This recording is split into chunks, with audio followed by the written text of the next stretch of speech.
آپ علیہ الصلوۃ والسلام کی جو آل اولاد ہے اس کے ساتھ اچھا سلوک کرنا، اور اللہ تعالیٰ اس کا دنیا میں بھی اجر دیتا ہے، آخرت میں بھی اجر دیتے ہیں۔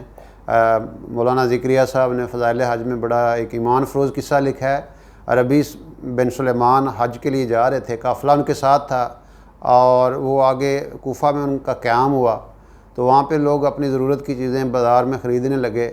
تو یہ جا رہے تھے، انہوں نے دیکھا کہ ایک ویران جگہ ہے، وہاں پہ ایک مردار خچر پڑا ہوا ہے، اور ایک عورت اس کے گوشت کو کاٹ کاٹ کے اپنے تھیلے میں ڈال رہی ہے۔ تو میں بڑا حیران ہوا کہ یہ کیا معاملہ ہے۔ میں خیر وہ دیکھنے لگا، اس نے اس کو جب بار لیا، اپنے گھر میں گئے، دروازہ کھولا، اندر چلے گئی، اس کی چوکھٹ اوپر تھی، تو میں دیکھنے لگا، تو اندر دیکھا کہ وہ اس کی بچیاں تھیں، تو ان کو کہنے لگی کہ یہ لو تمہارے لیے میں لے آئی ہوں، اب اس کو پکاؤ اور کھا لو۔ تو میں بڑا پریشان ہوا، میں نے دروازہ ناک کیا اور ان سے ان کو بلایا، اس عورت کو بلایا، ان کا کہ یہ تم کیا کر رہی ہو، تم یہ مردار اپنے بچیوں کو کھلا رہی ہو؟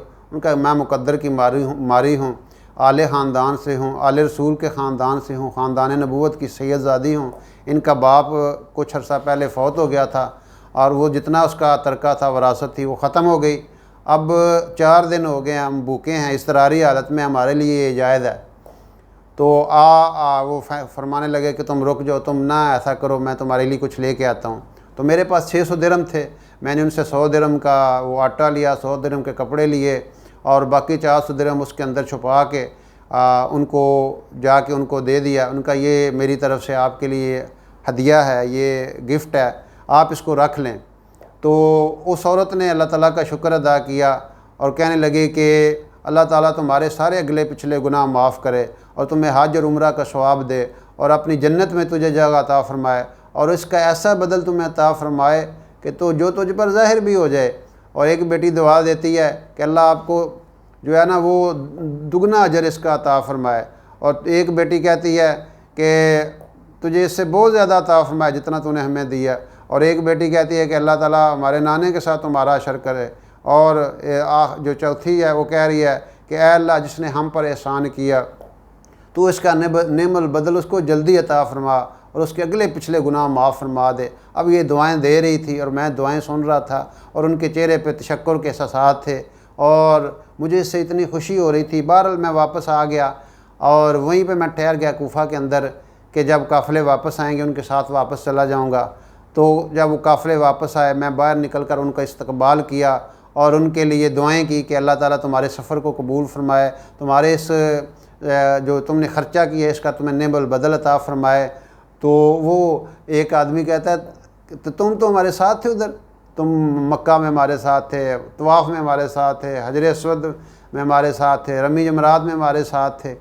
اب وہ کہہ رہے تھے اور میں سن رہا تھا۔ اب یہ مختلف لوگوں نے یہ بات کی کہ میں یہ دل میں سوچنے لگا کہ یہ اللہ تعالیٰ کا لطف ہے، اتنے میں میرے شہر کا قافلہ بھی آ گیا، اور میں ان سے بھی ملا، اور میں ان کو مبارک دے رہا تھا۔ ان کا تم تو ہمارے ساتھ تھے۔ اور وہاں پہ جب ہم نبی علیہ الصلوۃ والسلام کے روضہ اطہر سے سلام کر کے واپس باب جبرائیل سے نکل رہے تھے، تو وہاں پہ بہت زیادہ رش تھے، تو تم نے یہ تھیلی بھی مجھے دی تھی، یہ تھیلی اپنی لے لو۔ اب وہ تھیلی میں نے جب لی تو اس کے اوپر لکھا ہوا تھا کہ جو ہمارے ساتھ معاملہ کرتا ہے نفع میں رہتا ہے۔ میں بڑا حیران ہوا، گھر آیا، رات کو جب عشاء کے بعد اپنا ذکر اذکار جو ہے تسبیحات وغیرہ کر کے سو گیا، تو نبی علیہ الصلوۃ والسلام کی مجھے زیارت ہوئی۔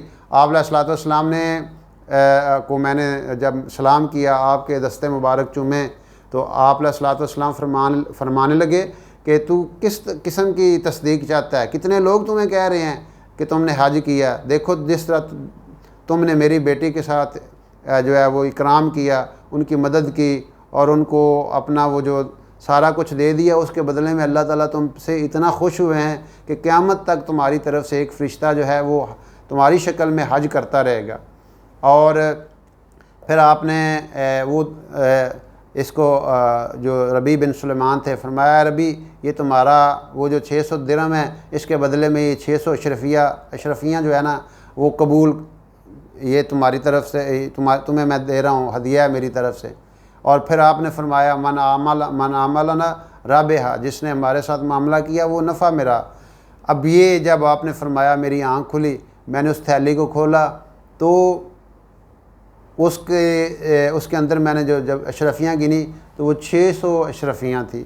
تو اللہ تعالیٰ نے اس عورت کی دعا کی برکت سے مجھے حج اور عمرے کا وہ جو نعم البدل بھی عطا فرمایا۔ میری طرف سے حج کا قیامت تک ہوتا رہے گا، مجھے اس کا انعام بھی مل گیا، اللہ کے رسول کی زیارت بھی مل گئی۔ تو یہ گویا کہ اکرام اللہ تعالیٰ نے کیا اپنے نبی علیہ الصلوۃ والسلام کی نسبت کے وجہ سے، کہ اس ربیع ابن سلیمان نے صرف محض نبوی نسبت اور خاندان نبوت کا ہونے کی وجہ سے ان کا اکرام کیا۔ اللہ تعالیٰ نے ان کا دنیا میں بھی اکرام کیا اور آخرت میں بھی اکرام کیا۔ تو یہ اس طرح کے کئی واقعات کتابوں میں لکھے ہوئے ہیں۔ اللہ تعالیٰ ہمیں اہل بیت کی جو نسبت ہے اس کی قدر کرنے کی توفیق عطا فرمائے۔